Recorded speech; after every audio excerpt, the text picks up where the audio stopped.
each lampstand, and represents a stage of inner spiritual mastery. This truth is not just symbolic, it is transformative when you truly reflect upon it. The 7 lampstands mentioned in the book of Revelation are not distant relics or mysterious objects from another realm. They are living metaphors of our inner life, representing the stages through which our spirit must pass to reach divine fullness. Each lampstand illuminates a different chamber of the soul, exposing not only its strengths but also its weaknesses, calling us to rise above ourselves and into alignment with a higher calling. When we first encounter the image of a lampstand, we might see it merely as a source of light. But in the realm of the spirit, light is not just physical. It is awareness, insight, purity, and divine connection. In the same way a lampstand holds a flame, your life holds a light. But what good is a lampstand that holds no fire? What purpose does a vessel serve if it never pours? The first stage of mastery is recognizing that your inner lampstand has been designed to carry a flame. That flame is your purpose, your divine identity, your potential to overcome darkness. Without understanding this, life becomes a wandering in shadow, a journey without direction. The lampstand of Ephesus reminds you of the danger of losing your first love. Many begin the path with passion, with hunger for truth, with dedication. But over time, distraction, disappointment, and routine creep in like rust on gold. To master this stage is to return to the essence, the pure motivation that brought you to the path in the first place. Remembering what first stirred your soul is not sentimental, it is spiritual.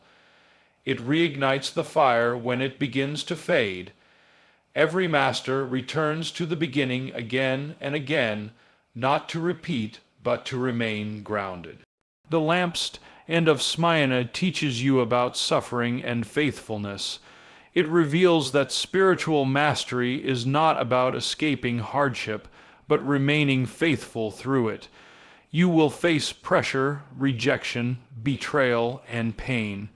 But in this crucible, something greater is forged: endurance, depth, and an unshakable peace. Inner mastery is not proven when all is calm, but when all is chaotic and you remain grounded. To be spiritually mature is to walk through the fire and still shine with light. The lampstand of Pergamum exposes the battle for your mind. It represents the inner war between truth and compromise. In a world that constantly pulls you toward lesser identities and temporary pleasures, mastery demands that you anchor yourself in what is eternal. The sword of truth must divide between what is convenient and what is correct, what is easy and what is divine. Each decision is a battle, and each victory over compromise strengthens your spiritual authority. True mastery is not perfection but persistent alignment. The lampstand of Thyatira calls you to resist corruption and deepen your love, faith, and perseverance. It shows that even as you grow, danger lurks in the subtle seductions of the world: status, control, manipulation. The inner master must discern not only the obvious evils, but the hidden agendas that often cloak themselves in spiritual language. Love without discernment is dangerous, and truth without love is harsh. Mastery is the balance, the ability to remain pure while still engaging a broken world. The lampstand of Sardis confronts you with the appearance of life that is actually death. It challenges the superficial, the external, the form without substance. Many people live like this, appearing successful, spiritual, righteous, but inside they are dry and disconnected. To move through this stage of mastery is to awaken, to shake off spiritual slumber, and to rekindle authenticity. The inner life cannot be faked forever. Sooner or later, the flame either burns brighter or it dies out completely. Spiritual mastery insists on being real, not just right. The Lampstand of Philadelphia offers the key of access, the reward of faithful obedience. This stage reveals doors that no man can shut, opportunities, connections, and influence that come not from ambition, but from alignment. This is the stage where your internal transformation begins to manifest externally. Others begin to recognize your light. But even here, the master remains humble, knowing that the open door is not a sign of settled into religious routines and empty habits. Spiritual fire does not come from emotion, but from devotion. It is a daily decision to remain lit. In truth, the 7 lampstands are not just historical references. They are living revelations. Each person carries all 7 stages within. At times you are Ephesus, needing to return to your first love. At other times you are Smyrna, being tested by suffering. Then Pergamum, fighting compromise. Then Thyatira, discerning truth. Then Sardis, waking up. Then Philadelphia, walking through open doors. Then Laodicea, confronting your spiritual temperature. Mastery is not reaching one point and staying there. It is moving through the cycle again and again, deeper each time, higher with each return. Spiritual maturity is not linear, it spirals, each return to a lampstand, and is not regression but refinement. You revisit old lessons with new awareness. The fire burns brighter because you've cleared the debris of your old self. As the lampstands shine in revelation, so too your life begins to shine, not with borrowed light, but with the fire you have cultivated in your inner temple. This is the path of mastery. This is the journey toward eternal triumph, not a crown received from others, but a flame that never goes out. When you begin to live this way, the external victories become secondary. You no longer chase applause. You no longer fear opposition. You no longer need validation, because within you the light burns steadily and the lampstands of your spirit shine before heaven.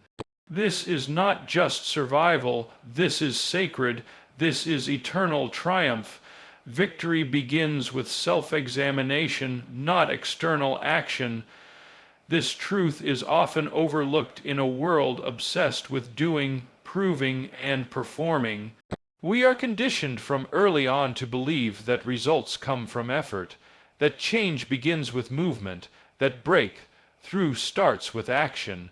But in the spiritual realm, the laws operate differently. Here, transformation begins not in your hands, but in your heart, not in your steps, but in your stillness, not in your outward conquests, but in the inward honesty you dare to practice with yourself.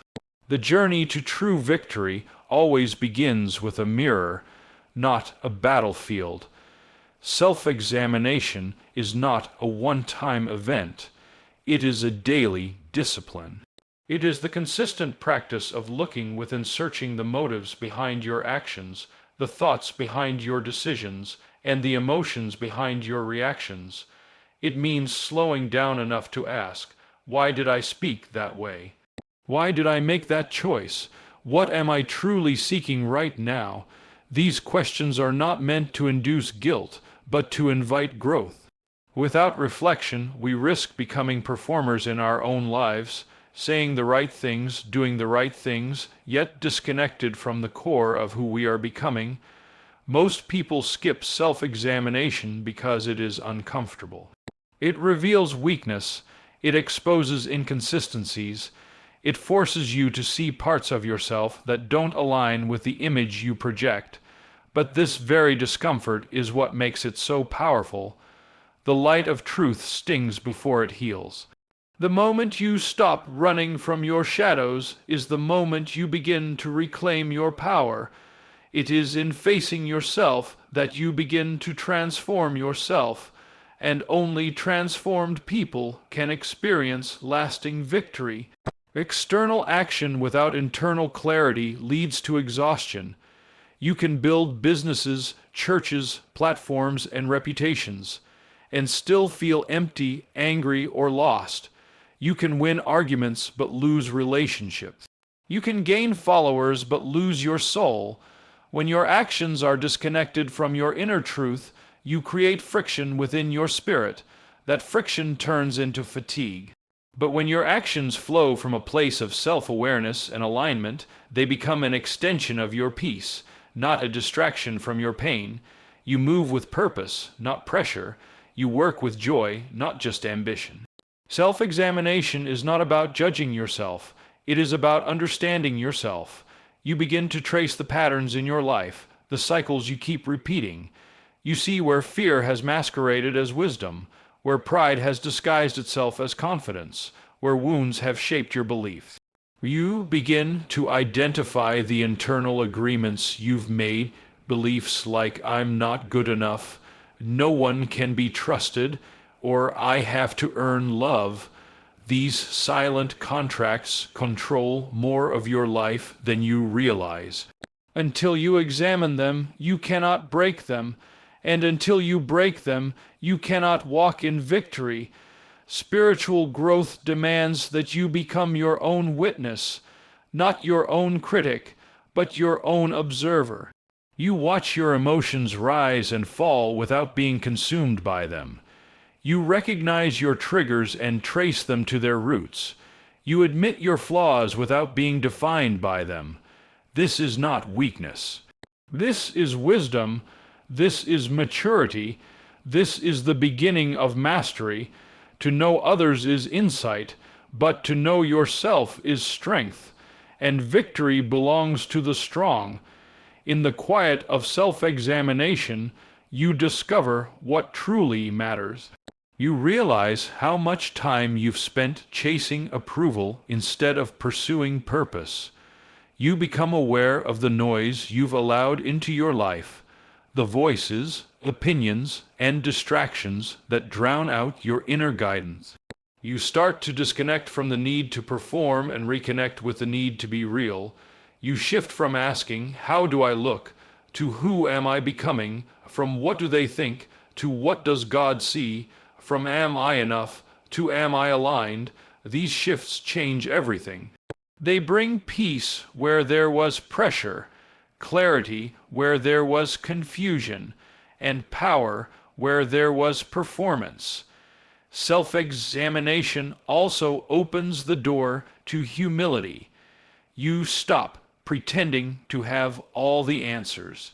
You admit your limitations, you seek help, you listen more, you become teachable. Humility is not thinking less of yourself. It is thinking of yourself less. It is remembering that you are not the source, but the vessel. And the cleaner the vessel, the clearer the flow. When pride is present, growth is limited. But where humility is rooted, transformation is inevitable. It is in self-examination that repentance is born. Not just saying sorry to others, but changing direction within. You see the path your choices have taken you down, and you choose a new way. You turn inward before you move outward. This is the pattern of every true victory. Before David defeated Goliath, he won the battle in the field with his sheep, learning to trust God when no one was watching. Before Joseph led a nation, he wrestled with betrayal, abandonment, and false accusation. Before Jesus began his ministry, he spent 40 days in the wilderness confronting hunger, temptation, and identity. The pattern is clear: internal before external, hidden before public, self-examination before conquest. Even in modern life, this truth applies. Leaders fall when they neglect self-examination. Marriages crumble when partners stop reflecting. Dreams die when you stop asking hard questions. True victory is sustainable only when the foundation is strong. And that foundation is built in the silence of your own soul, in the places no one else sees, in the prayers no one else hears, in the choices you make when no one is watching. This is where battles are won. This is where destinies are forged. Self-examination also cultivates gratitude. You begin to notice how far you've come, how much grace you've received, how many things you once prayed for are now present in your life. You stop measuring success by what's missing and start celebrating what's unfolding. Gratitude shifts your perspective, it fuels joy, and joy is strength. A strong inner life is not just marked by discipline, but by delight, by the ability to see light even in the dark. There is no lasting victory without consistent self-examination. It is the anchor of the soul, the compass of the spirit, the fuel of transformation. It keeps you honest, grounded, and growing. It prevents you from building towers on broken foundations. It reminds you that the greatest battles are often invisible and the greatest victories are often internal. So while others may run to the front lines, you choose to sit in the secret place. While others may chase applause, you choose awareness. While others perform, you reflect, and in doing so, you begin to win in the only way that truly matters, within. Victory begins with self-examination, and from that sacred place, everything else flows. Action without awareness is noise, but action born from inner clarity becomes purpose, and purpose leads to power, not the kind that dominates others, but the kind that masters self, and that is the victory that endures. That is the triumph that echoes in eternity. Eternal triumph requires daily alignment with divine purpose. It does not happen suddenly, nor is it the result of one grand moment of strength or brilliance. It is the product of consistent, quiet decisions made in the hidden corners of daily life. This kind of victory is not about achievement in the eyes of men, but about fulfillment in the eyes of God. It is not determined by how much you gain, but by how deeply you stay connected to the reason you were created. Divine purpose is not something you visit when it is convenient or emotional. It is something you live in, walk in, return to, and surrender to every single day. There are many people who start the journey with passion, but they drift, not because they lack gifting, but because they lack alignment.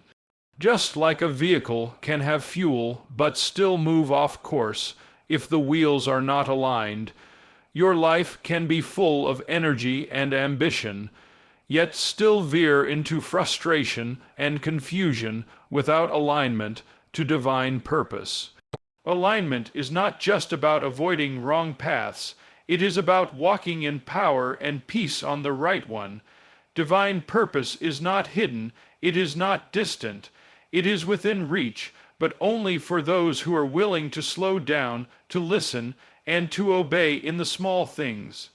Every day is a new opportunity to align. Every morning, you wake up with the chance to ask a different question. Not what do I want from this day, but what does God want from me today?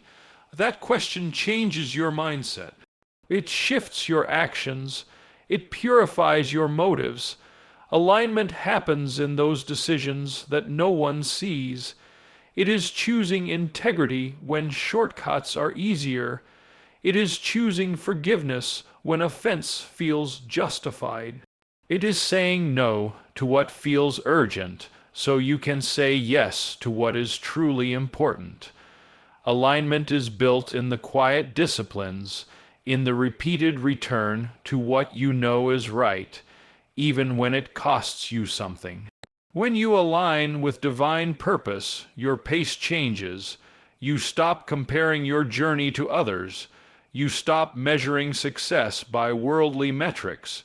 You realize that some of the most important steps you take might be invisible to others. But you also begin to feel a new kind of strength, a strength that does not burn out because it is not fed by ego or approval. It is fueled by a source beyond yourself. Alignment gives you endurance, clarity, and unshakable peace. It gives you direction when the way is unclear and courage when the obstacles seem overwhelming. Living in alignment is not always easy. In fact, it often requires sacrifice. You may have to let go of things that once gave you comfort. You may have to walk away from opportunities that look good on paper but feel wrong in your spirit. You may have to face seasons of loneliness where few understand your decisions, but the cost of misalignment is greater. Misalignment slowly drains your joy, steals your focus, and leaves you exhausted from running in circles. Divine purpose simplifies life. It removes the unnecessary. It refines your yes and strengthens your no. It brings everything under the authority of something higher than your own desire. The key to daily alignment is surrender, not once, but again and again. Surrender is not passive, it is active trust. It is waking up each day and choosing to live in agreement with the wisdom of God, not the impulses of the moment. It is refusing to be led by emotions or circumstances, and instead being rooted in conviction.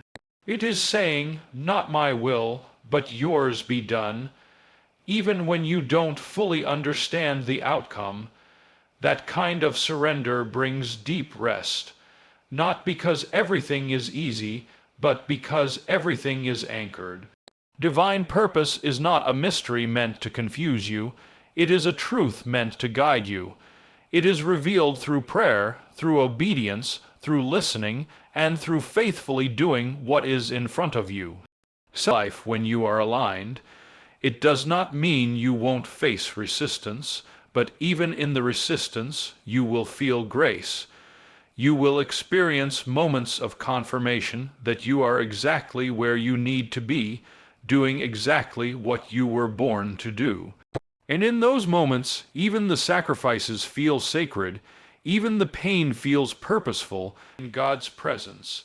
The more sensitive you become to what aligns with Him and what does not, you begin to sense when something looks right but feels wrong. You begin to detect the gentle nudges of the Spirit and follow them without hesitation. That kind of alignment becomes your compass. There will be days when you feel strong and confident, and others when you feel weak and unsure. But even then, you can remain aligned. Alignment is not about emotional consistency, it is about spiritual commitment. You may feel nothing, but still choose what is right. That is maturity, that is strength. That is the path to eternal triumph, because eternal triumph is not a single moment of victory. It is a life lived in rhythm with heaven. It is the echo of daily decisions made in faith, trust, and obedience. It is the fruit of a heart that refuses to be swayed by the world's noise and instead listens to the still, small voice of God, the lampstand, and does not shine because it is spectacular in shape or style. It shines because it holds the flame. In the same way, your life shines not because of your achievements, but because of your alignment. The fire of purpose burns in those who carry it carefully, who protect it daily, and who return to it faithfully. Eternal triumph is not about building a name for yourself. It is about reflecting the name of the one who created you. And every day you align with that truth, you step into a victory that cannot be taken, a peace that cannot be shaken, and a joy that does not depend on circumstances. So keep aligning, keep surrendering, keep returning to the center. In the ordinary rhythms of life, divine purpose is at work. In the daily obedience, eternal impact is being shaped. What you build in secret will shine in eternity. What you choose in silence will echo in heaven. That is the path of those who triumph, not once, but forever. The light you carry determines the darkness you overcome. It is not about how much darkness surrounds you, but about how strong your internal light truly is. In every season of life, there will be moments when shadows grow long and fear tries to dominate. There will be trials, resistance, loss, confusion, and pressure. But it is not the external environment that defines your victory.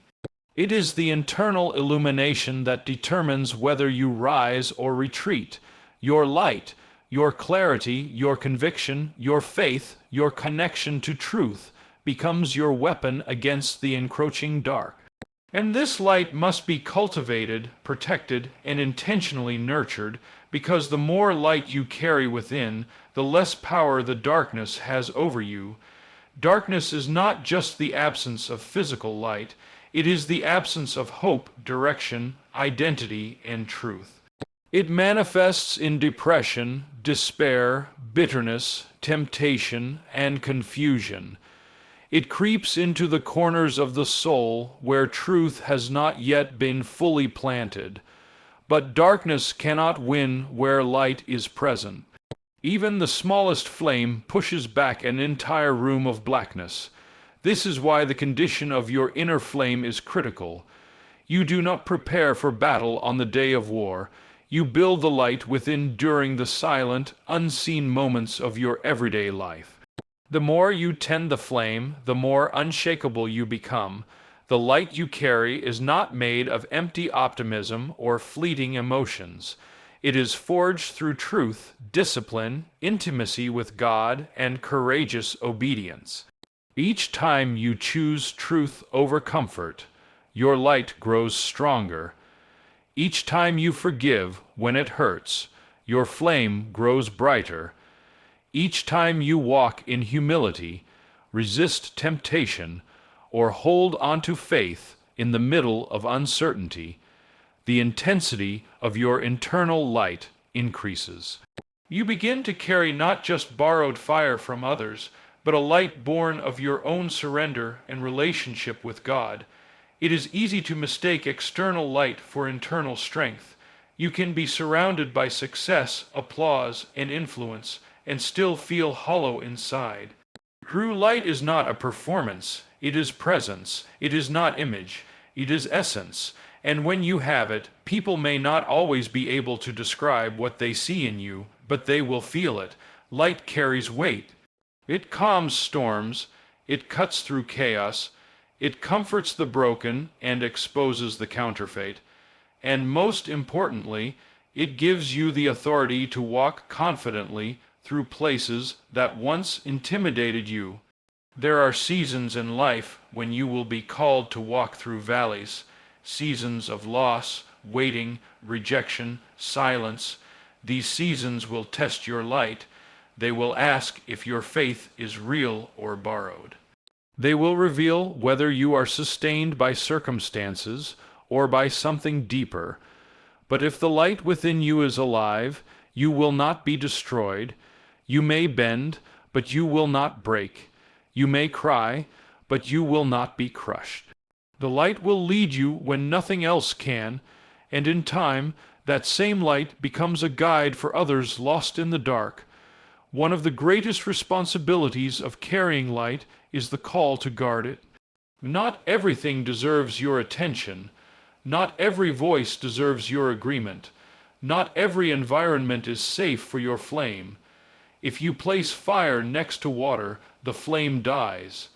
If you feed it oxygen, it grows. The same is true with your spirit. You must be wise about what's still blind. Once you know truth, you are accountable to it. Once you carry revelation, you are called to embody it. That means your life is no longer about comfort, but about clarity. It means your choices must reflect your convictions. It means you cannot hide when you are meant to shine. Many people want the benefits of light without the burden of carrying it, but eternal triumph belongs to those who are willing to live differently, even when it costs them comfort or popularity. Your light also determines your level of influence. Influence is not about position, it is about illumination. People follow light. They are drawn to warmth, wisdom, and clarity. They seek those who shine with integrity and truth. When your light is real, you won't need to chase influence. It will come to you. Doors will open because your presence shifts atmospheres. Hearts will turn to prayer, return to worship, return to silence, return to the presence of God. Your flame is not sustained by willpower, but by communion. The closer you remain to the source, the more consistent your fire will be. The more often you return to the altar, the more freely the oil will flow. You were never meant to be defined by the darkness you face. You were meant to overcome it. You were not created to fear the night, but to bring the dawn. Every challenge you face is an opportunity to shine. Every storm is a stage for the light within you to rise. And every time you refuse to be consumed by fear, bitterness, or doubt, your light testifies to the one who gave it. The light you carry is not ordinary. It is divine. It is eternal. It is unstoppable.